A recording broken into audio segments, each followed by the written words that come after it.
All right, welcome back to the Run.down post-game show here on the Strickland YouTube channel as well as the Strickland Podcast Network if you're listening the day after.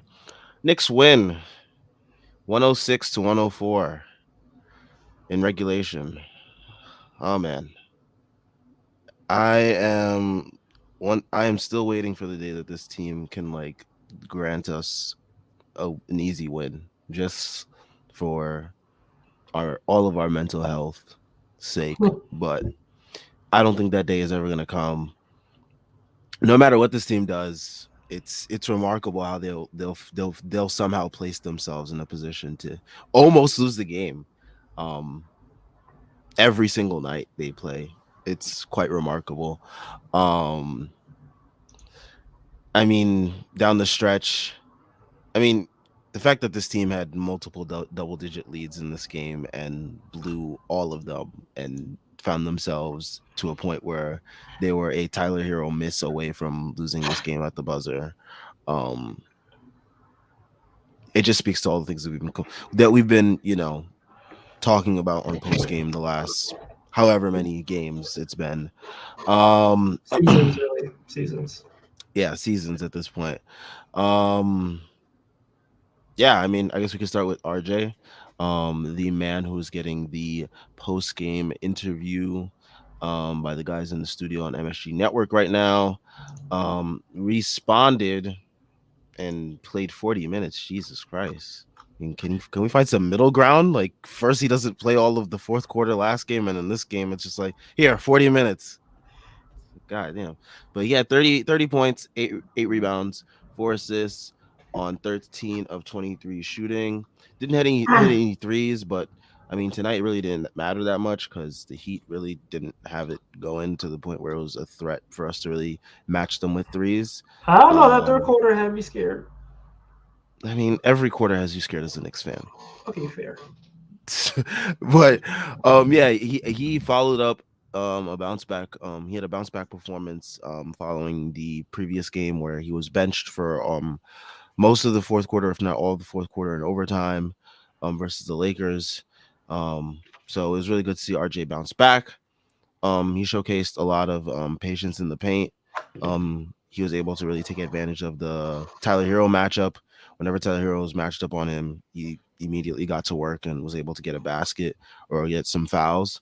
So, it was good to see him take advantage of that matchup and not really force anything to a detriment of the team. So, that is always a plus. Um, Every how'd you time I feel? tweet, every time I tweet about this nigga, he makes me look stupid the night out. It's you know what? If it helps, it helps. Whatever, dude. I'm willing to look stupid if it means that he plays good games. Um, yeah, he was I don't think it arguably. No, actually, no. He was the best player on the Knicks tonight. I wouldn't say best player in the game because Bam went nuts, but like he was the best player for the Knicks tonight. 30 points on 23 shots, even when he didn't hit any threes, is really good. Very efficient from him. I think he did everything really well. It just kind of sucked that second quarter where he just kind of shut his brain off and like drove into a bunch of dudes and just threw a bullshit was really rough. But otherwise, I think quarter one and the second half was good from him, especially the third quarter where he scored like I think 11 in the third quarter, which was huge for them, building up that the second double digit lead of the game after they built up the first double digit lead of the game and they lost it. Um, but yeah, really strong game from him. Really good finishing game from him, which is what you want to see from him do. The five missed threes sucks, but like it is what it is. As long as he's like getting to the cup and finishing, um, yeah. Also, they're clowning me about the tweet. I can read it off. I said, RJ is just a nothing player. Year four, we're still seeing the same issues we've seen since Montverde. I don't know exactly when the Knicks will be a legitimate contender, but I'm certain RJ won't be a part of it. And now Schwinn is clowning me saying, you somehow picked the best and worst day to get these RJ takes off. That kind of just speaks to how this night has gone. But whatever, we're pushing agendas in a little bit. Just wait. RJ's a nothing player. I mean, that's it. That's it. It's a good night. It's a good night. But yeah, otherwise, good game from him. Really solid, encouraging game from him. I would like to see him build off of it. And if you keep making me look stupid, I'm okay with that. It's okay to be wrong. I just never am.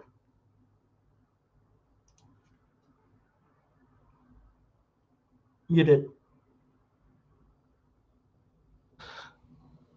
It's good because I had papers flying off my desk. All right, yeah. I didn't even see that tweet. I didn't see a lot of tweets. I'm barely on Twitter these days. Work just keeps me out of the Bullshit. loop now. Bullshit. We be seeing your likes. Bro, I only be on Twitter on my commute home, and that's it. And during Still, Knicks games, unfortunately, still got time to. that's where I get my rage out. So, you And know. he still got enough time to thirst over white Oh women. my gosh. Anyways, let's talk about the Knicks. RJ was followed up by oh wait, we didn't even mention Jalen Brunson didn't play today. Oh Non-COVID yeah. illness. Um, so that there was that. Emmanuel quickly started for him. He had 8.6 rebounds, 4 assists. Some people are, they were waiting for Emmanuel quickly to not have a double-digit scoring game to, get some shitty takes off, whatever. Have your fun. Emmanuel quickly still impacted the game, you know, in a great way defensively. He was able to disrupt things. I mean, like he's Emmanuel quickly. Like he's always gonna find a way to do something. Like even when he's not scoring like crazy, he's still giving you something. So and next game he's gonna get his shit right back. So I'm not really Yeah. worried about Emmanuel quickly. Um, And it wasn't but even yeah, an off night. I want to say that it wasn't an off night. I guess it was an off night because he was a plus minus of 0 in the plus minus. So perfectly balanced as all things are. But I mean, like he still hit 2 threes, 4 assists, 1 turnover. Played his usual good defense. Like he had Gabe Vincent in hell. Um, Cody Martin was in. Caleb Martin was in hell. Sorry.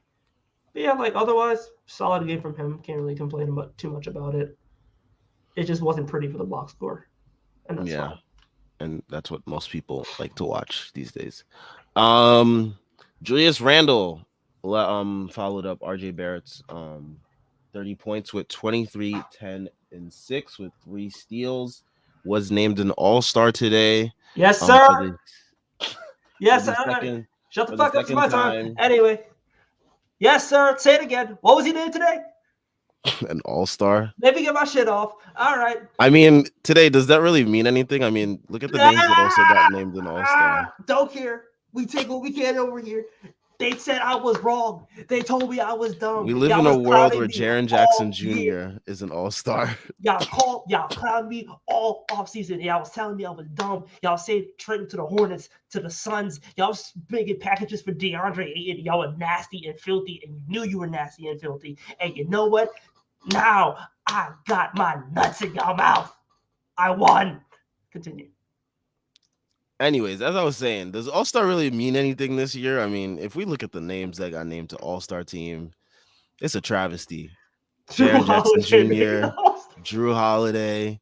You got freaking DeMar DeRozan on like what, a 13th seed making the All-Star game. Like, what happened to our game of basketball that The we come to coaches love? don't care about this stuff, bro. Like the coaches Honestly, will. I saw a tweet like someone saying that like the coaches they don't take this seriously. It's like, okay, if they don't take it seriously, then what's the hoopla when like fan voting gets a player in and like all these analysts get all up in arms about fan voting? Like if the coaches don't take it seriously, if the players don't take it seriously, why does it matter what the fans do? Like it shouldn't matter then because like whoever gets in, like it doesn't matter. Dog, I'm sorry, but the K-pop wars of 2022 were hilarious. Watching like a bunch of K-pop idols like go to bat for Andrew Wiggins and Damian Lillard and shit made my day. That shit was so funny. I need that back. Like, plus like it's just boring. Like if you just have to vote, like voting through your NBA ID is whack. Like the coaches not caring about the shit and basically sorting by PPG or by assists is whack. Um, I'm sorry, but how the hell did fucking Jaren Jackson Jr. get sorted by blocks? Blocks bro, per game? I Like don't know how he made it, dog. I don't know that was how the he made most it. insane pick. I don't care what he is on the number whatever seed in the West. Like I don't give a damn. Like that doesn't mean shit for all-star consideration. Like, yeah, he's a great defensive player. Like, put him in all defensive categories, He all won that other defensive player. shit. But Like like, I think it's kind of like he's gonna win defensive player of the year. But like it's like, who the fuck was the defensive player of the year in the fucking All-Star game? Like, that's not what we came to the All-Star game to see. Come to see niggas jack up threes and dunk on niggas and shit. Like, we don't come to see that shit, bro. I knew All-Star game in Utah was a bad idea. Just the dunk contest lineup, and this just absolutely proves every single person's point of why we don't have the All-Star game in Utah. Bullshit like this happens. I But just yeah, like, I mean, like he's alright. He's putting up 18 and 6. Like not even 8 no putting up 16. 16 and a half and Like, man, 16 and a half points per game, man. You man, get yo, dog. and They were Jalen Brunson couldn't even make it, man. And Drew that's where I was leading to. Drew Holiday making it over Harden. No, forget like Brunson for a second, even though he should have made it. Like Drew Holiday making it over Brunson, making it over Garland, and making it over Harden is wild. He like the sixth best guard in the East on a good day. Like Giannis got to be cashing somebody. I don't know, bro, but like I hate this. I hate this thing where it's like, oh, if you're like one of the top seeds in like your conference, you like automatically by default get and like two guys. and Like, that shouldn't be the case. it never applied to the Nets and it never applied to the Celtics. And even though the Sixers were good, like Harden didn't make it. I I mean, like mean, we Nets, Celtics, and Bucks all got top two guys. Not Mavs. What you call it? Grizzlies got two guys. Like, I just don't understand like this by default two guys shit. Like, it shouldn't. I don't get it. I don't get it. DeMar DeRozan making it for whatever reason because he gets mid range shots. I guess it moves niggas. I don't know, man. That All Star was wild. Like watching those results come out in real time. When they said Jared Jackson Jr., I was like, this feels like some kind of I was reparation. floored. This is not the reparations I wanted, bro. I'm sorry. Like you put Jared Jackson, Desmond Bain should have made it over Jared Jackson Jr. if you took it from that team. Like how the hell, like De'Aaron Fox ain't make it, Anthony Edwards ain't make it, Paul George made it. Like I ain't even the biggest fan of those dudes, but like Paul George is fine, whatever. Like he got the numbers for it, but like what? I don't know, man. Whatever. Anyways, back to Knicks ball, Knicks talk. Julius Randle opened up the game pretty hot from three. Thought it was probably going to be one of those games where he hits like 7 threes or whatever. It was not the case. I thought he did a fine job of not getting in the way too much. It's so funny. End of games, it's like no matter what happens at the end of the game, something like there's gonna be a blunder with him. Like the fact that he like just like randomly slipped as he was catching the ball, and then they reviewed it, and I literally typed out. I was like, I'm pre-laughing at the BS that's about to happen because I knew the Heat were gonna win that challenge. I knew they were gonna give the Heat possession because Bam had the ball right after it happened.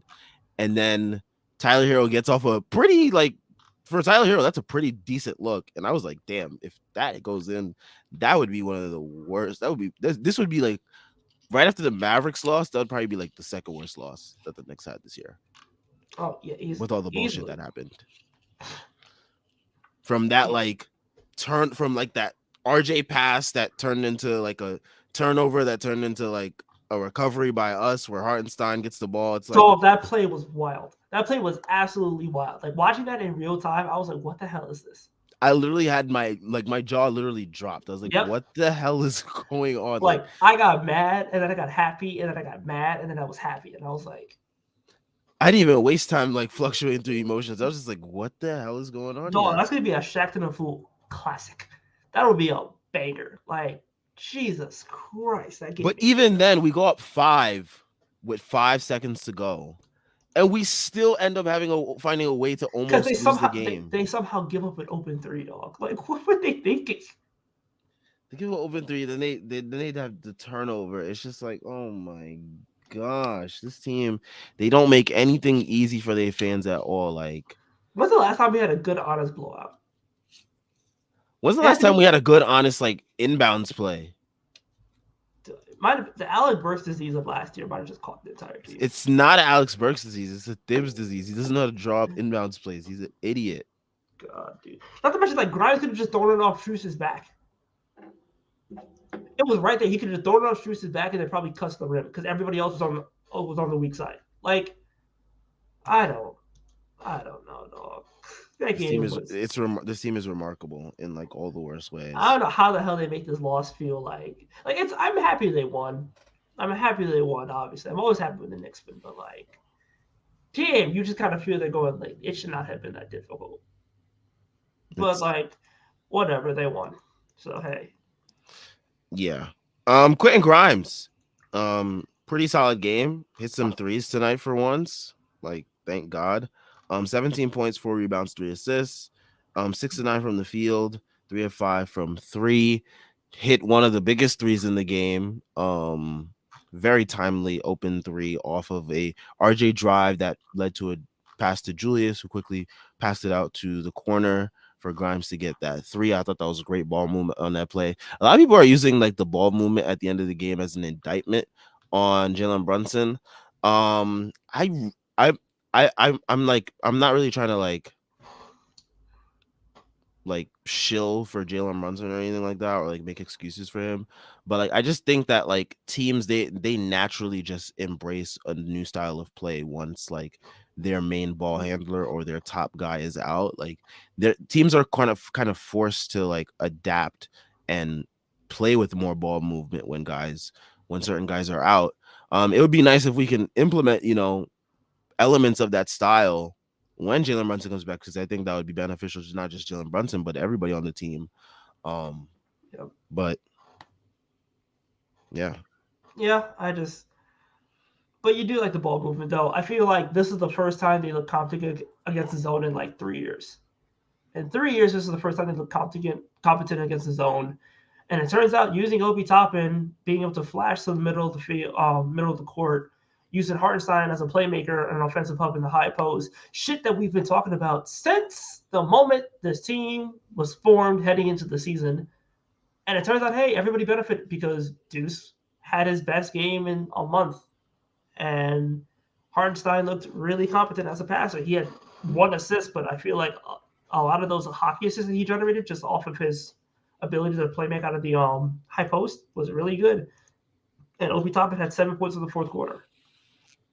And he was able to build up that lead against the double digits before the Heat came back and did the Heat shit. But like, clearly there's a good team in here with a lot of ball movement, a lot of passing, and a lot of sound direction making. But like, we just don't utilize it all that much. So thanks, Jalen Brunson, for getting the bubble guts. And maybe I hope, I pray that this unlocks something within our head coach to be like, we should do more movement sets. But like, I doubt it will happen. Muted. It's not gonna happen. It's never gonna happen. I know. Sadly. I would like to dream. But yeah, I mean, the movement was great tonight. Definitely was something that could benefit this team as a whole on the year, especially in the clutch. I mean, there was not a lot of. I mean, like RJ did a lot of like I don't sort of isolation down the stretch, but like a lot of his drives led to like passes and shit, which is like not the case when Jalen Brunson is playing. When Jalen Brunson's playing and he has the ball at the end of the games, he's driving to get a basket, like one way or another. He's trying to get either free throws or he's trying to manipulate the defense in order to get himself an opening to get a basket. I really don't have a problem with it that much because it usually works for him. There are nights where it doesn't work, where you're like, maybe we should have done more movement. But I just think more movement overall over, the course of the season probably would have helped a lot of our guys. Yep, it helped Deuce a ton.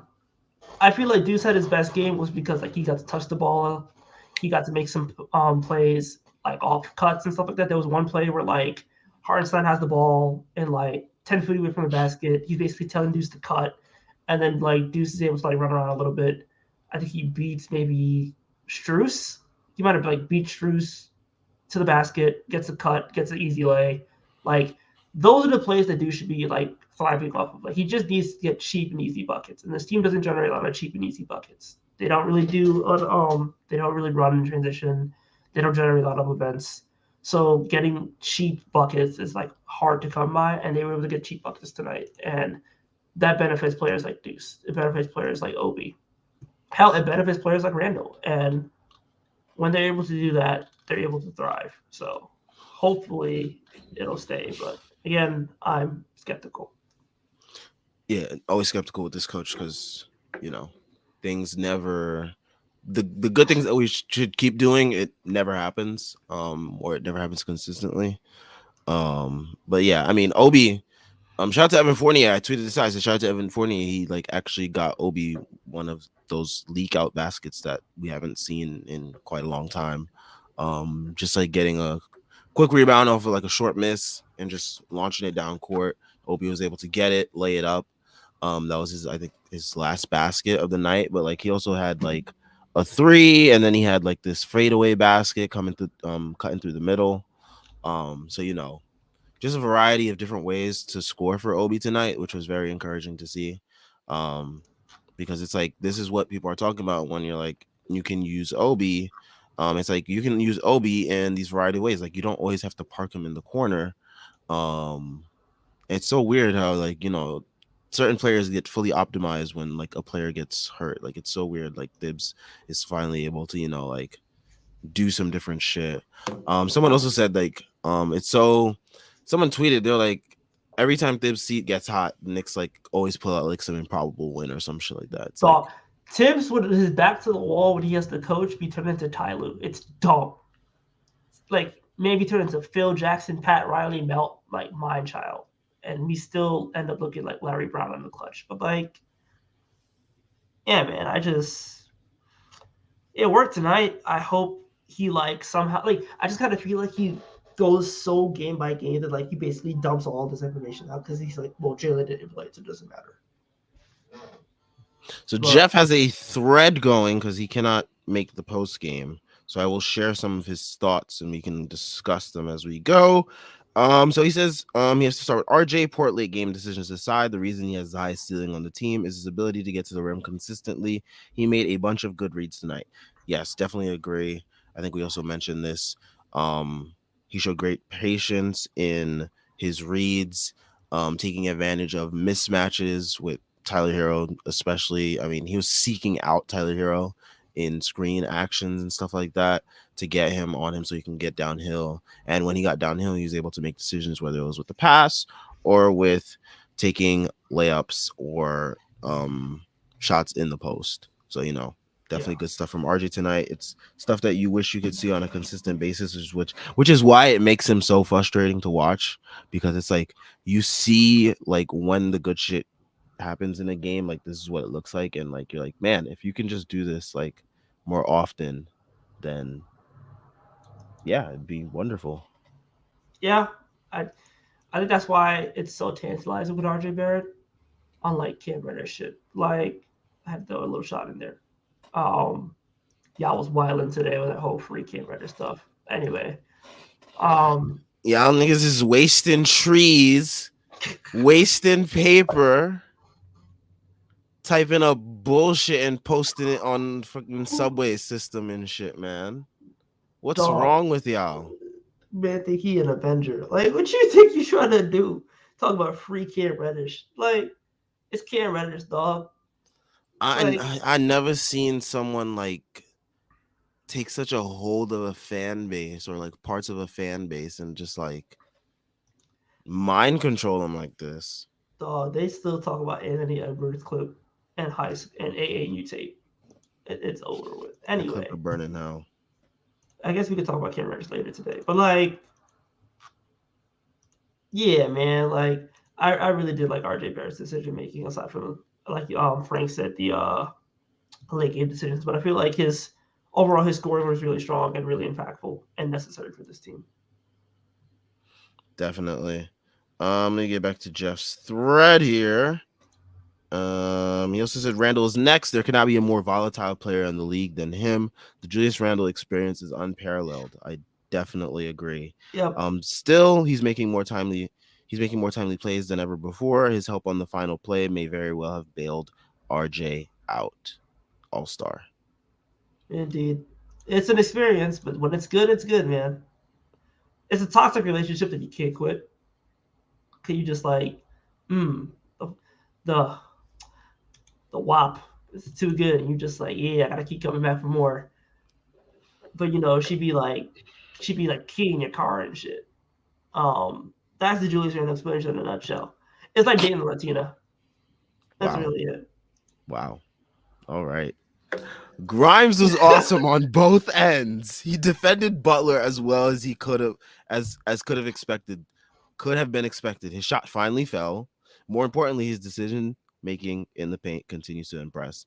Yeah, I mean, there was a play down the stretch where like he got the ball and was able to dish it to Hartenstein to get a Yep, basket, and that's when it looked like the Knicks were like, yep. They you were up. know, They got them up five. It yeah, was got them a huge. five. And Huge then plays by Grimes down the and then the stretch. Hartenstein, or like he gets the steal, he tips it to Grimes, and Grimes immediately passes it to Randall. Again, brings them up five. This was Grimes' best game in a long, long time, and it was because he took the threes, which was really good to see. He only took 5 threes today, but he only had 9 shots, so I'm And they okay went with that. in. And they went in, and he had all of his 2 point shots going as well. 3 assists, a steal, no turnovers, one personal foul, and the defense of Jimmy Butler was, mwah, like Jimmy Butler must have been in his bag over not making the All Star team, whatever. But that man looked absolutely lost tonight, and that's because Quentin Grimes gave him that wiggity wiggity work. So happy to see it. Quentin Grimes had Jimmy Butler in jail, and yeah, that's all I had to say. He had Jimmy Butler in jail, and it's hard to keep Jimmy Butler in jail. And the fact that he only did it with one foul, good to see. Yep. Jeff also says quickly continues to be a winning player in the highest of manners. His defense was incredible. Offensively, he made an effort to get the team into sets and get the ball moving. 4 assists could have easily been 12, and he did it without dominating the ball or over dribbling. Yeah, I mean, he continues to be steady even when he's not scoring, with the passing, with the defense. I mean, even the rebounds, he had like 6 rebounds today. Like, he's always providing something on the court. And, Yeah, like the guy just does all the little things. Like you'll never like he could have the 20 point game where he drops a triple double or whatever. We've seen that, but he could also have like 9 points, 6 assists, 5 rebounds, and have like a plus minus of 20 just because he's in the right spot at the right time. That's what Emmanuel quickly is. He's just always in the right spot at the right time, and this team needs more players like that. And you could never have enough players like that in the league. So another good game from him, even though it doesn't look pretty in the box score. But ultimately speaking, he's still at 56 true shooting, and the quick hive is eating, thriving, and living. yeah. Um. Also, he says Sims and Hartenstein didn't love either of their performances, but Arhart was definitely the better of the two. Definitely agree. Active hands in passing lanes and battle on defensive glass. I need them to stop having Nerlens Noel hands, though. Definitely agree. They definitely both have Nerlens Noel hand syndrome, whatever that is. Um, just hoping that gets better. Yep. I don't think Hartenstein's game was that bad. I feel like he had a really solid game. I wish he like finished more layups, but like ultimately, I kind of felt like he had a solid game.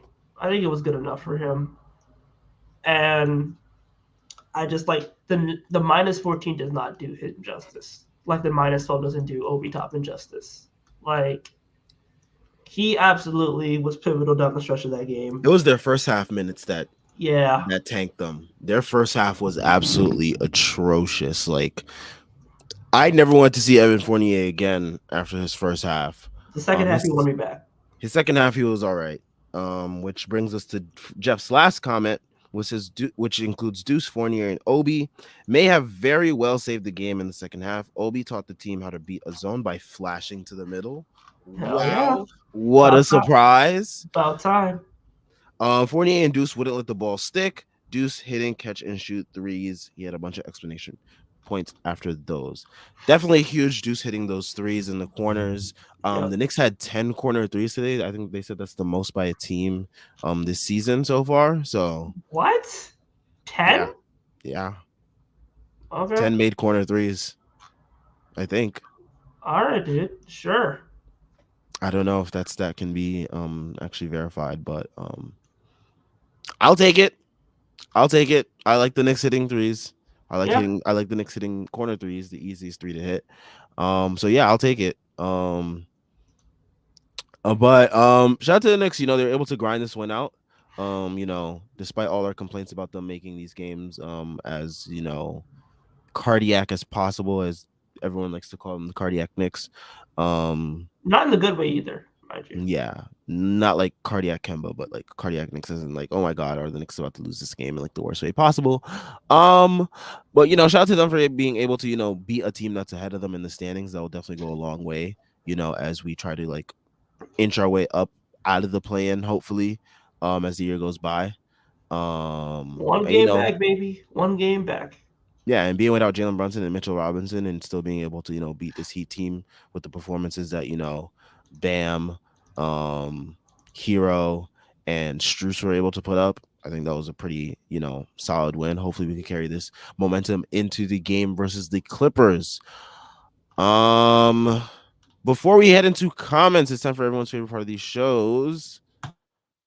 NBA fans, it's time to bring the hoops action to the palm of your hands with DraftKings Sportsbook, an official sports betting partner of the NBA.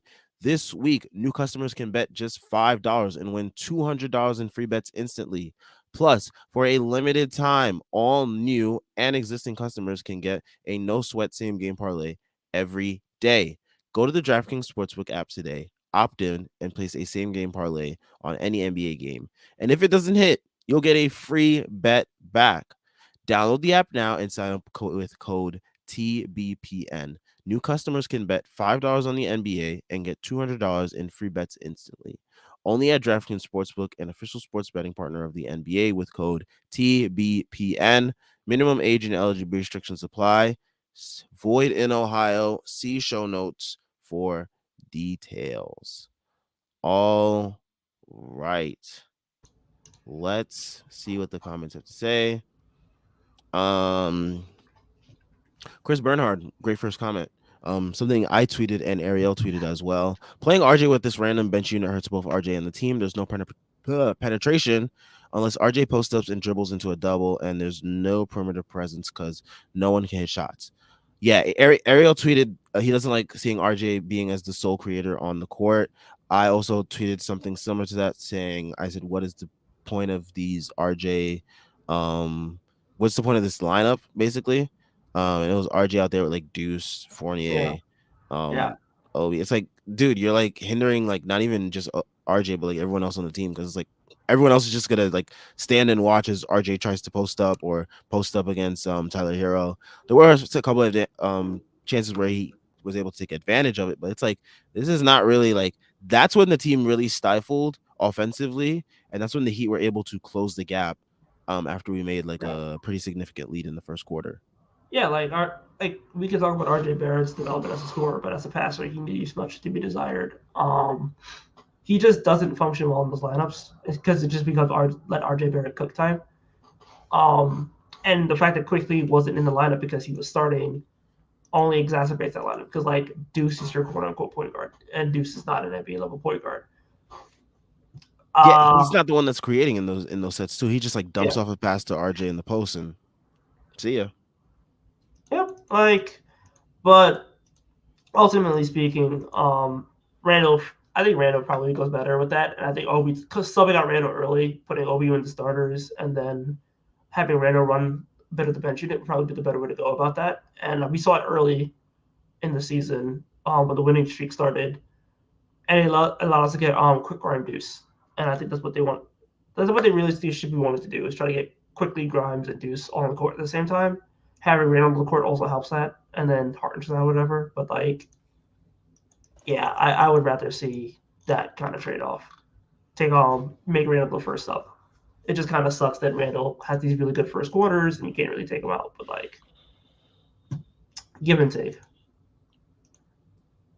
Yeah, I mean it's insane the way Thibs runs things. I mean, there was a point where Fournier was playing 10 straight minutes. It was like, what the hell? These shifts that Thibs has these guys running are absolutely insane. Like, I don't know how he doesn't look around the league and see what other teams are doing, other coaches are doing with their players, and like not even thinking to adjust. I mean, you play against teams every night that do way different shit than us, and some of them are more successful. Um, but yeah, it bewilders me. Which brings me to Chris's next comment, which is Stibbs has been coaching in this league since the invention of the TV.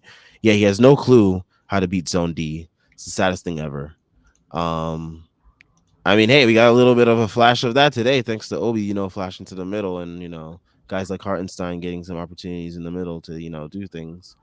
Yep. But we'll never see that again once Brunson is back and once Mitch is back. We'll never see that type of stuff again because Dibbs only does this type of shit when guys are injured and he's short-handed. Um, but yeah, Ah, we love Coach. We love Coach Tommy Thibbs. We we do. do not. Um, yeah, Andre Cross says ball movement wasn't abysmal at certain points tonight. I wish they would lean into that. Don't we all? But we all know, like, once Brunson comes back, Dibbs is going to, hammer that late game offense of let Brunson and Randall cook. 1-4 clear, 1-4 flat. You It's get not fun at all. it's we call it the Dykeman offense. You go in, it's just a straight up ISO, the YMCA offense, the rec offense. Man just says you cook or you fall flat. So I just don't get it. But yeah, I definitely agree. Um, Leading into the ball movement, I mean, I think that's a huge part of why Grimes had such a good game too. Like, he's someone that also feeds off of this like great ball movement that the team can showcase sometimes. A lot of times he's just like standing out there. I don't think he really gets to get into a real rhythm when like he's just standing out in there in the corners and stuff like that. Um, what do I know though? I haven't watched the film 3 times. I'm not a coach. Um, Ace Bouchard says it was kind of annoying that the Knicks didn't adjust when the Heat stopped switching hero. I mean, it's the Knicks. You really expect them to adjust to anything? yeah. um, yeah. I mean, it was annoying though. But I mean, I think they were still able to, make the most of their chances. I wish they would have done something else though, because that matchup was working for RJ very well. Taking advantage of that. So Like there was just one play, they ran it, and then when there was a counter to it, like nothing happened. So yeah, as is the case most of the time, um, with the Knicks. Eric Fernandez, he says, I would just like to point out the difference between Spoelstra calling a play to get a clean inbound to Hero at the end and Thibs plays out of timeouts where they can't even get the ball in. Yeah, it's insane. It's like at first we all thought, I guess, like it was Burks, but like if you look now, it's like Burks is gone. Zilwan, she, the other guys here. Maybe it's the coach. Can't draw an inbound play up. But yeah, yep. We can't draw inbound plays. Our late game execution leaves much to be desired. We end up unchecked in a full because of that Benny Hill ass 15 seconds and Julius Randle slipping on the damn logo, trying to inbound the ball. Like, uh, what is this team, dude? What is this team? A headache. yep. That is what they are. Um,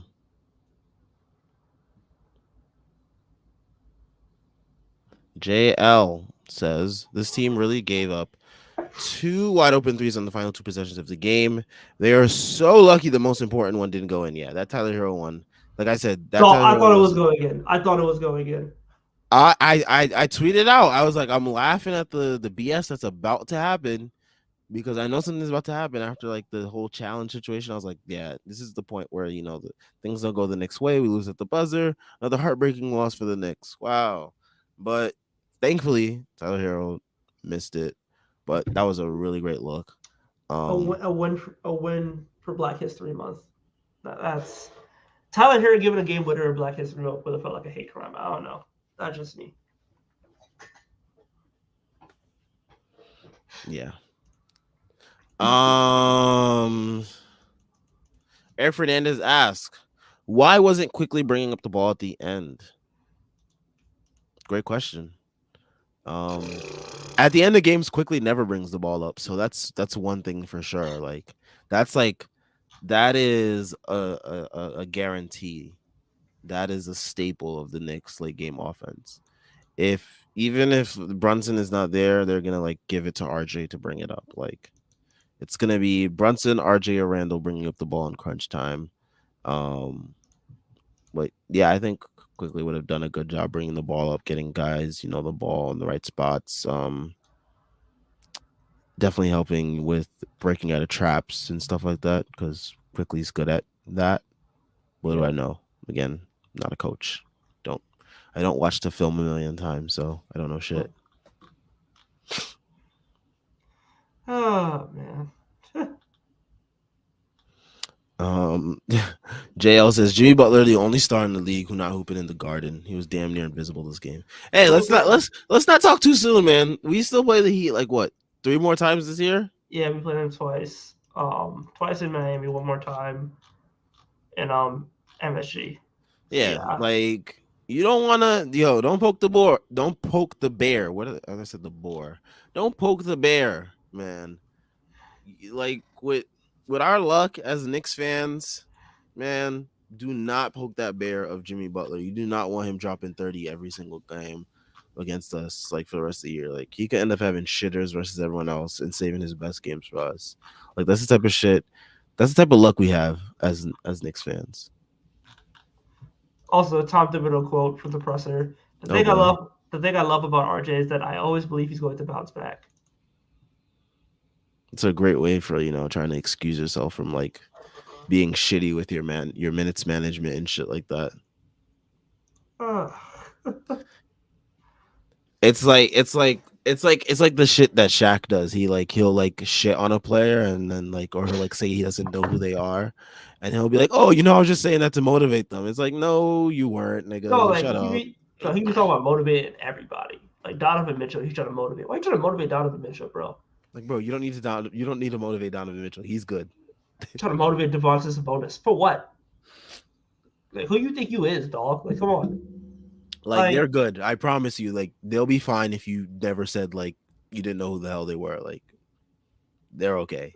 like, Like like Kobe was motivating dudes. That's different. When Kobe motivates you, is you can't even talk about motivation, he, Shaq. he was Like, he was giving dudes challenges and shit. Like he was like, "Yo, do yeah, this. Like aim for this." I'm saying, like, Not, bro. "Oh, I don't know who the hell you are." Like how does that motivate me? If anything, I'm just like, "Okay, the fuck?" Like No, I'm sorry. Like, Shaq can't talk about motivation, bro. That dude was fat. For half his oh career, he gosh. man was just fat for no reason, dude. And he knows he was fat. You talk about motivation, trying to be like, oh, when I was younger, I would have did this. Shut up. Shut the fuck up. Anyway, go back to making general commercials, okay? And being on Uh Inside the NBA. um let's see. Virgil X says, "Is Thibs purposely trying to ruin the Knicks point differential to make himself look better?" That's an interesting theory. I like that. I like that theory. He is Yeah. ruining the Knicks point differential. But wait, how does that make him look better though? He's like the coach of the Knicks. Like if the point differential looks bad, that's still like an indictment on him, isn't it? I don't know, man. Uh, like, if you want me to explain Tibbs' decision making, like I There's can't. no logic to it. There's no logic, no scheme, nothing. Like you can't even put like a theory to it because even this theory, like it doesn't make sense. But like maybe it makes sense to Thibs. Like I don't know. He doing vibes and his gut feeling. That's kind of where I'm at. Because Pretty much. it makes no damn sense otherwise.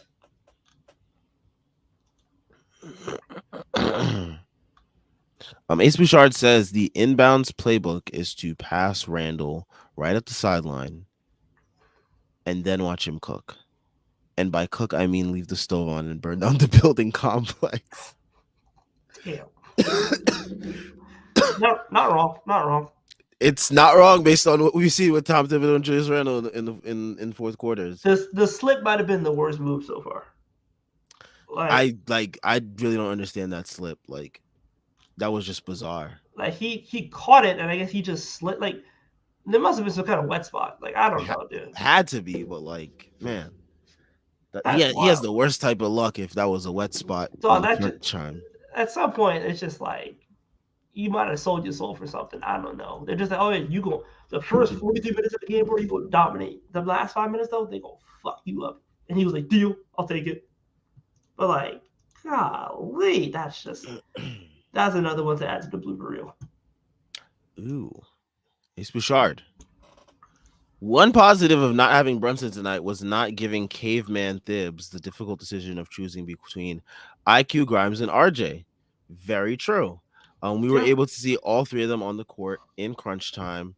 You know, playing their respective positions, doing a pretty good job at them.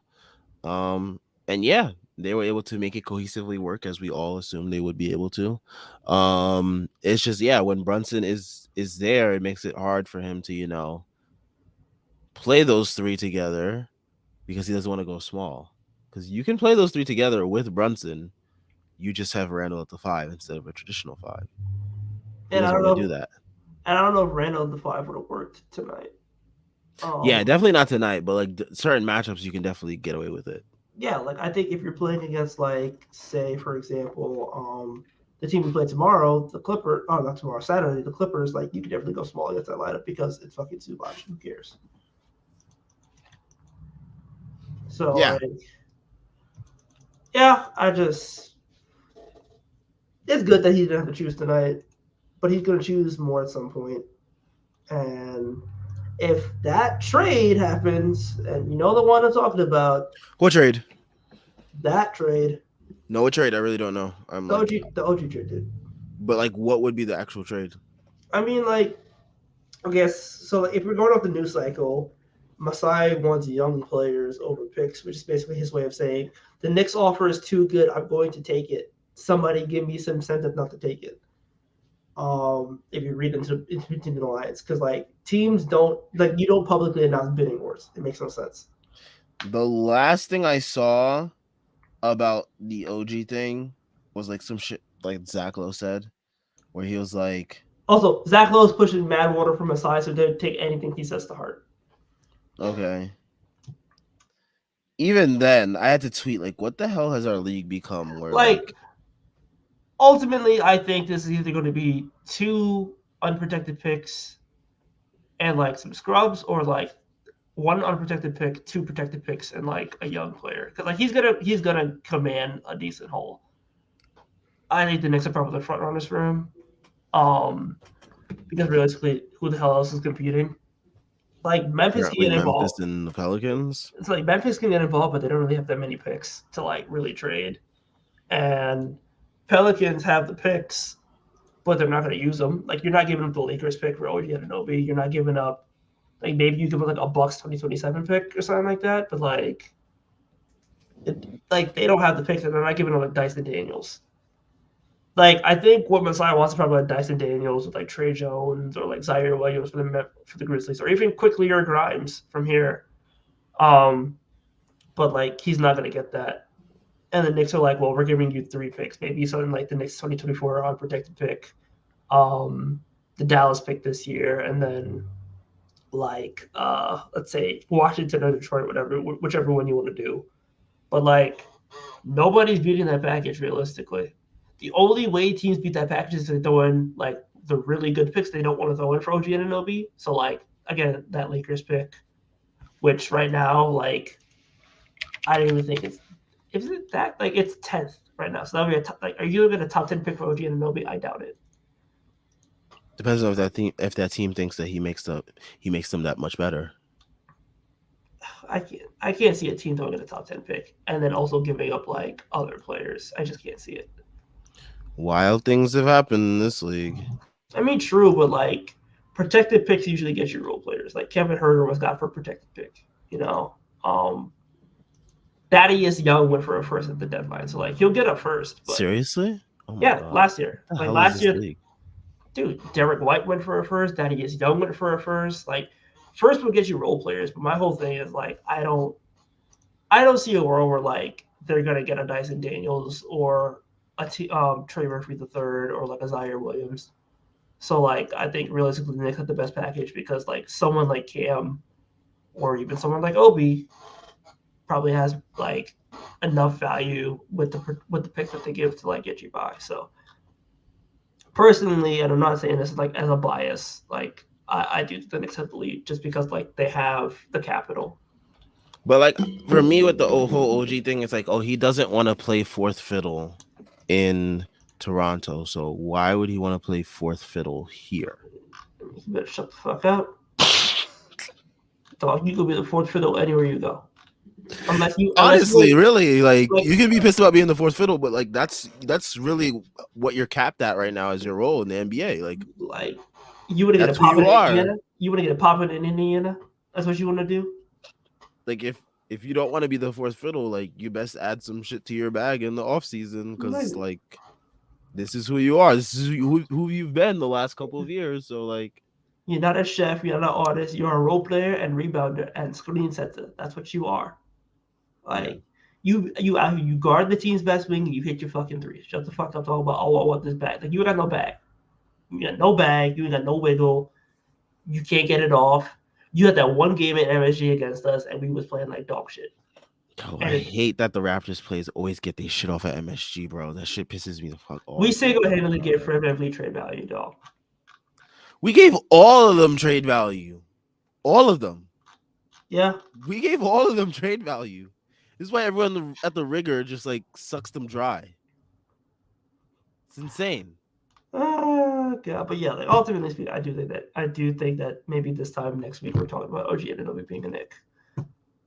But that's just me. Trade deadlines stream if oh wait, no, I won't even be available for trade No, deadline yeah, we stream. can't do a trade deadline stream. It'll be whoever's available on the Strickland to do it. Will be me. I think I did it last time though. Yeah, we did it Or last year. But it could be Schwinn and Jeff. We're gonna have to call in like his W fan. but yeah,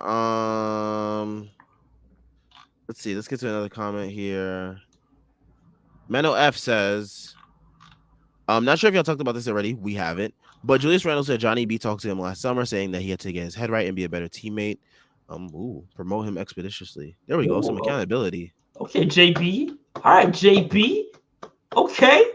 Some accountability for once in this, freaking locker room. Told him what kind of man you want to be. Like that. That white man ain't doing that. So you do a good black voice. Come on. Come on. Yeah, I like that. Let's see that. Come on now. Yeah, I mean, like, if JB is letting guys know what it is off rip, that's something that it didn't seem like Thibs really had the balls to do. Shocker. That man needs to be my head coach. I'm tired of this shit. Tired of Yeah, it. but I mean, JB is right though. He's JB is right. right. He did have to get his head right. He did have to be a better teammate. Last year was one of the worst showings by a Knicks star in terms of leadership, and like just being a teammate. Between all the meltdowns, all the freaking explosions versus the refs, versus different players. I mean, after that, the one after the Jazz game last year was so bizarre, and that's when I knew like something is clearly not right with him. But looks like he took what JB took to heart. We've seen less of um all of the bad shit that we saw last year with him in terms of being a bad teammate, um, getting into it with the refs and whatnot and players. Oh man, the Cam Johnson thing last year Woo! Don't want to relive that moment ever again. But yeah, it looks like he took what JB had to say to heart. Um, so that's good. Yeah, That's good. it's good to see. It shows that his voice is respected. Um, and yeah, Anyway, back to the All Star team shit. Because, like, golly, I don't know how the hell. Well, who's making these decisions, though? That's what I want to know. Drew Holiday. Drew Holiday made the fucking All Star team since the second Barack Obama term, and we had this. dog. Like this is not 2013. Why is Drew Holiday making All Star teams? He moving us like that? Like, come on. Like okay, 19-7 on like what the second seed in the East, whatever. I really don't care like all that much, but like, man, when you look at like Jalen Brunson, what he's done for the Knicks this year, it's like remarkable. And like what he had like 11 30-point games this year. 11. Yep. Um, I don't know, Drew, man. Drew Holiday. Wild to me. Drew Holiday made it, dude. Drew Holiday, man. I never thought Drew Holiday would ever see an All-Star game again, but yet here we are. Uh, what has happened to this great league? We used to be a family league. Shit is crazy. We let in 56 true shoot and get to the All Star team. Like, God damn. I'm sick. Anyway, let's continue. Yeah, Hawkeye 420 says Jeff tweeted earlier the fact that we don't move the ball like this with Brunson. Yeah. True. It's a lot of people are saying, JB like he holds the ball so much. I do think a part of it is Thibs and the way that Thibs wants to use JB, but I feel like he has to bring he has as a coach, it is your job to be able to make the best of both worlds happen of when your best player is injured as well as the play style of the team when they are healthy. Like there has to be a healthy balance of isolation and ball movement. Um, there is not that with this team as of now, but hopefully things can change. I don't have hope that things will change because again, the coach is not changing, which is what would have to change for things to change. Yep. I said change a lot. But it's true. All right, let's see. Okay, well, Clyde Frazier. Interesting way to spell Frazier there. Sorry if I missed it, but was D Rose a DMP CD? Yes, he was. Will he only play if IQ goes down? What are the odds D Rose has played his last game in the next uni? Like he is that is it is the betting favorite that he has played his last game as a Nick. Yeah, I wouldn't be surprised because they're making a deal at the deadline. He's going out. Because See ya, he's just, Derrick Rose. thanks for 2021. That game 2 was special. It was. It was indeed. It will always be remembered. Last time the Knicks won a playoff game. You're muted. Okay. I pulled the stamp. Shit. At least it wasn't 8 years ago. Like, I'll take it. Feels 2 years like ago. 8 years ago. I mean, yeah, shit, you're right. Shit, you're right. God damn. Ugh. Feels like 8 years ago. Hawkeye 420 says we need we need my reaction for the trade deadline stream. For any Lou Dort shit. I'll try to call in on my phone if I'm like commuting home or some shit. I'll probably be Yeah. at what day is the trade deadline? 9th. It's next week, Thursday. And it's like it's easier like the trade deadline's usually in the afternoon, right? Like 3 or something. Yeah, I think like 3 p.m. Eastern Standard Time.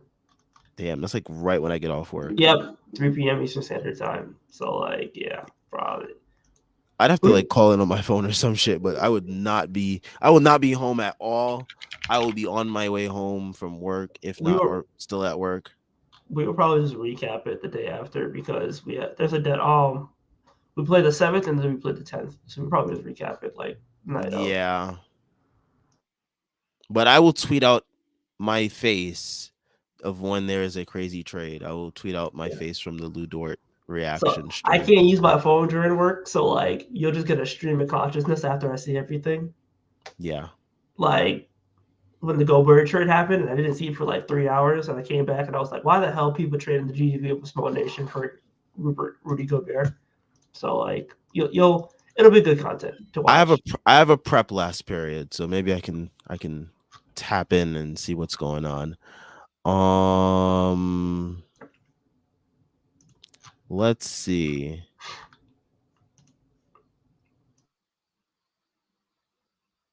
So Chris Bernhardt says, "Who does DeRozan have captured in his basement? Like he's got to have a real, like he got to have the real reason why MJ played baseball." So he got these coaches in a chokehold. I don't know why. I think it's because like I don't know. I'm guessing it's because like the coaches they game plan against him so much. Like they're just like you know what, out of respect, they like gave it to him. But like I don't know. Also, it's clearly it's his team. Is Zach LaVine just out there getting paid to be a Calvin Klein model? Like that's filthy. Like, golly, man. DeMar DeRozan making it just feel wild. Like that might be the worst one. DeMar DeRozan, Drew Holiday, Jaren Jackson Jr. are all under surveillance. Whoa, Pelicans have lost 10 straight. Yeah, dude, they've been ass. I know they lost Zion, but like, man, really? Yep, That bad? yep. Oh man. They was All gonna right. lose this game because they flew in, Oh, but like it shouldn't have been that close. The Mavericks were fucking point shaving. damn. There was the one seed at one point this year. Mm-hmm. Yep. That's insane to me. Yep. It's like I don't think they even gonna make a trade though. Like they gotta wait for Dudes to get healthy first. Yeah, this is nuts. I mean, is Zion even gonna play the All Star game at this point? Nah, it's gonna be another injury replacement. Yep. Speaking of which, wonder who's Jalen Brunson's gonna replace for injury? Because you know there's gonna be one coming. There's still enough time. Uh, Drew Holiday. You know there's gonna be one at least. The thing is, like, is Brunson gonna be like the first replacement, or will it be like Harden? Harden, Pascal, Fuck Pascal. Trey. Also, thank you NBA coaches for not putting dirty ass Pascal in the damn All Star game. All the Raptors fans want to talk about. Look at the numbers he puts up. Look at the numbers he puts up. Shut up, man. It's All he got like one with move, and it's this. That's one move. like Pascal getting in would have been the equivalent of DeMar getting in. If your team is like all the way down there, like just don't even like be upset that you didn't get an All Star. Like Listen, Pascal not making it, Trey not making it. If this is the new era of racism, I need that racism. I like it. oh my gosh. I need it. This is my greatest day. Like this, I felt so happy. I was like, he ain't making. We all, and they're gonna be like Canadian bus. We don't give a shit. What the fuck is a kilometer? Oh my gosh. So yeah, we got the Clippers on Saturday in MSG. It's gonna be interesting. It's gonna be interesting to see if they're fully healthy for that matchup because They gonna play their ass off. I mean, lately, as I've been looking at box scores, Kawhi and Paul George have both been playing, and Kawhi they've been both been. hooping. And Kawhi's been hooping. He's been playing really well. Norman Powell's been hooping. He's been playing really well. That's a prime candidate for someone to really like shoot us out the gym in MSG because Yep. he be lighting it up. Yep. But so that is someone that I am like really nervous about. Like I know Kawhi's gonna do his thing. I know Paul George is gonna do his thing. He got 15 right now, dog. And yeah, I know. That's exactly why I said that because I'm looking at the box score right now, and I know he's cooking off the bench. Oof. So also, All-Star point guard Drew Holiday got 0-6 with 2 free throws. He a -20 right now. That's your All-Star NBA. That's the dude you want representing your product at the NBA at the All-Star games in Salt Lake City, mind you. I know why he got it. He got a white wife. Oh my gosh. God, because ain't no way you telling me Drew Holiday made an All Star team off merit. They was like, if you got a white wife, you get to come to the All Star team. They was like, we want less black people in the city, the better. They just couldn't. They had to get LeBron in. They had no choice. But like otherwise, what we want the Um, milkman. Bring you on the got milkman. Doncic, you got Jokic, you got Sabonis, you got Markkinen. It's a They got lot the of. they got the white man and they got the milkman of the black race. Oh man. Dr. All Umar's right. Dr. Umar rolling in his grave as we speak. In his grave, mind you, the man is still alive. Anyways, hopefully we can beat the Clippers. That's a matchup that we've been pretty okay against. I think the last couple of years we've beat them a decent amount. So like they also haven't been always fully healthy when we play them, so that's one thing. So it's gonna be interesting to see how we handle the Kawhi Paul George dynamic and like the guys that feed off of them. You know, the Knicks they make every game interesting. So I can't even say that we're gonna get like absolutely. Um, I mean, we might get absolutely crushed. That's always a possibility too. But like, I don't think we'll do any of the crushing. But yeah, that's on Saturday. We'll be back post game after that game. Um, Check out everything Strickland related in the description. We got links to the site, merch, Patreon, and Twitter. All great ways to support us. We are also on Instagram at thestrick.land. We'll be back on Saturday. Everyone enjoy your Friday. Peace out.